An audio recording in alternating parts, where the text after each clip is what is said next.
තුලින් නිර්මාණය කර ගැනීමට ආසන්න සිද්ධියක් ලෙස අපි විශ්වාස කරන අපි ධර්ම නඩුව බලපෑම. ඒගොල්ලෝ 83 මහාමැතිවරණේ කියන්නේ නැතුව 82 දෙසැම්බර් මාසෙ තිබ්බ ජනමත විචාරණයක් කියලා අපි රටේ හම්බෙන පළවෙනි ජනමත විචාරණය. ඇහුවා ජනතාවගෙන් මේ පාර්ලිමේන්තුවම තව අවුරුදු 6කට ඉස්සර ගන්න කැමතිද නැද්ද කියලා. අපිට වගේ ඉන්නේ මම හිතන්නේ. ඒ අනිත් කෙනෙක් ඔක්කොම ඡන්දේ පාද මොකද හිතන්නේ. එතකොට ඒගොල්ලෝම ලකුණු දෙකක් දුන්නා. කියන්නේ මේ කිනේ පාර්ලිමේන්තුවේ කවදාවත් කැමතියි ඡන්දේ පාදයෙන් කට්ටියට දුන්නා. ලාම්පුව පිටුරුට කට්ටියට කලකිරීම. තව ජනාධිපතිවරණයේදී අපි ලොකු උත්සාහයක් දරුවා. කියන්නේ 81 ජනාධිපතිවරු දිනලා මේ 82 ජනාධිපතිවරු කියනවා. ඉතින් උත්සාහයක් දරුවා උදෑවි ජනාධිපතිකමේ පරාත්තන දිවාර පරාත්තන පොදුනකට පුළුවන් විදිහට. සාකච්ඡාවක් කරා නිර්පාක්ෂික දුරපේක්ෂකේ පිළිබඳව ඒක සාර්ථක වුණේ නැහැ.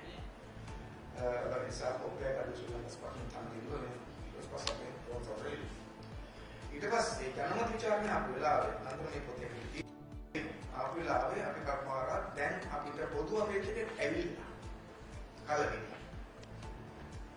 අරින් පොදු අපේක්ෂක හදාන දරුවෙක් අපේ පක්ෂේ වෙනම තමගේ දේවල් දිවස දැන් ජීආර් නපුර දීලා පොදු අපේක්ෂක කවුද? ජීආර් පරත්තන කලකින්. ඒ නිසා මේ කලකිරීමේ පොදු අපේක්ෂක දුක්ම වැඩ කරනවා කියලා අපි ලොකු කරක් ගන්න හැබැයි මොකක් හෝ ඒක මට විශේෂම ශ්‍රීමන්ත පක්ෂයේ මේ සරල මගිය. චන්ද්‍රේ හොල්ලන්ට ඒක මගේ ඇරේ. ඒ ප්‍රතිඵලයක් ලෙස චන්ද්‍රමස්කොල කැම්පු එක ජයවර්ධන චන්ද්‍රේ දිනු. ඒ චන්ද්‍රේ දිනුවා අපේ ප්‍රධාන කරලා හැබැයි ඒත් අපි දන්නේ මොකද්ද වාමාංශික බලය වගේ හැමතැනකම ජීවත් කරනවා. දකුණ කරදුනා කාලේ කරදුන නිසා ඊට පස්සේ යාත්‍රා කරේ ඒ කරදුනාට පස්සේ පරාජය වසා ගැනීම සඳහා සහ පැරදි හිතන් වලින් දපු සංවිධායකයන් ගනුම් කිරීම ආරම්භ කරගෙන තෝරගත්තු තැන් කීපයක අසුතුනේදී අතුරුමැදිකම තියෙනවා. අවස්ථා සැලකුවේ නැහැ. අතුරුමැදිකමට වර්ගයක් නැහැ අලුත් ඡන්දකම හිටනවා. හැබැයි ජයදවන මොකද කරේ අතුරුමැදිකම කිව්වා දැන් මොකද එකක් සංවිධායකගේ ආස කරපුවා නම් ලාභ ඡන්දේ කොලයල්ලා කියන්නයි තමන් ප්‍රජාතන්ත්‍රවාදී. මේ දැන් මම කරපුවා මම ඒවට ඡන්ද දිනවා කියලා කියන්නයි අතුරුමැදිකම බයි ටිකක් ඒක දිනාගත්තා. එහෙම තමයි ආවේ. ඊට පස්සේ ඒකේ අවසානයේ තමයි තුනේ කල්පිලි සිද්ධ කල්පිලි සිද්ධ සිද්ධ වෙනකොට මෙන්න ජනමත විචාරණය මනුකොල්ලයක් වුණාට පස්සේ මැතිවරණ නිලධාරීන්ගේ වාර්තාව මේ තිබුණාට පස්සේ අපි පක්ෂ තීරණය කරනවා මේ සම්බන්ධ නඩුවක් දාන්න ඕන කියලා. ප්‍රේස් මොසේන මහත්තයා ඉතාලියේ නීති මහත්තයා උතුම් නඩුව ෆයිල් කරන්න යන්නේ. ඒ නඩුව දාන්න යනකොට දෙකලින් අපි පරවත විරුද්ධවාදී කියලා හිටපු ෆිලික්ස් ටෙස්මාර්ගාරක මහත්තයා මේක දැකලා ඔව් තීරණය කරනවා මේකට උදව් කරනවා. ෆිලික්ස් ටෙස්මාර්ගාරක මහත්තයා දුන්නේ කාලේ විජේවර කවදාකවත් සමාව දෙන්න ගන්න එක මම දන්නවා. ඒත් මම කැමතියි මේකට උදව් කරන්න මේක ජාතික වගකීමක් නෙවෙයි. ෆිලික්ස් ඇවිල්ලා රොන්සල්ට මගෙලා කතා කරලා නඩුව බාරගත්තා.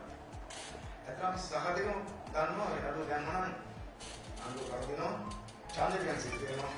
ඡන්දෙ තිබ්බනම් ඒ හයින් පහේ පාර්ලිමේන්තුව නැති වෙනවා. විශාල ප්‍රසාරකගේ පාර්ලිමේන්තුව වෙනවා.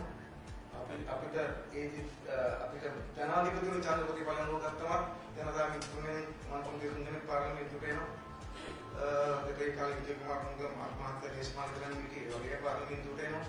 තුනේ ඒ පාර්ලිමේන්තුවට එනවා. එහෙනම් පාර්ලිමේන්තුවට වෙනසලා රටේ මොකද කියන්නේ කොහොමද තිබ්බා. නම් ඒ වගේ තමයි හයින් පහේ පාර්ලිමේන්තුව ගන්නත් අනිත් එක බලක් ගන්න තමයි මේ ජනමත විචාරණය තියලා මේ අපරාධය. මොකද තියාරක කටින්වත් තියාරක ඔය වෙලාවක ඡන්ද කියන්නේ නැත්තේ නැක්සලයිට් වාදීන් පාර්ලිමේන්තුවේ බලපං. නැක්සලයිට් වාදීන් පාර්ලිමේන්තුවේ බලපං. විජේකුමාරතුංග කියාව නැක්සලයිට් කියන නම පටලැවෙන. તો නැක්සලයිට් වාදීන් හරි මොන වාදීන් හරි පාර්ලිමේන්තුවේ නැතිලා තීන්දුව කරන්නේ කවුද? තියාරකේ ජනතාව. ඔය කවුරු පාර්ලිමේන්තුවේ ජනතාවට යන්නේ ඡන්දිල්ලන්නේ නැහැ. ජනතාව තීන්දුව කරනවා මෙයා පාර්ලිමේන්තුවේ නැද්ද කියලා. හැබැයි කියලා තීන්දුවක් ගන්නවා මොකද නැක්ස්ලයිට් කරන පාර්ලිමේන්තුවේ සංසන්දනය කියන්නේ. ඒතරම්ම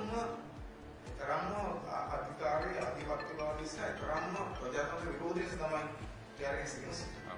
ඒ ක්‍රියාවලිය තුළ තමයි අසුතුනේ වල තුලිය ඊපස්සේ මෙච්ච මහා අපරාධ ඊපස්සේ පක්ෂතුමා තහනම් කරනවා සමාජ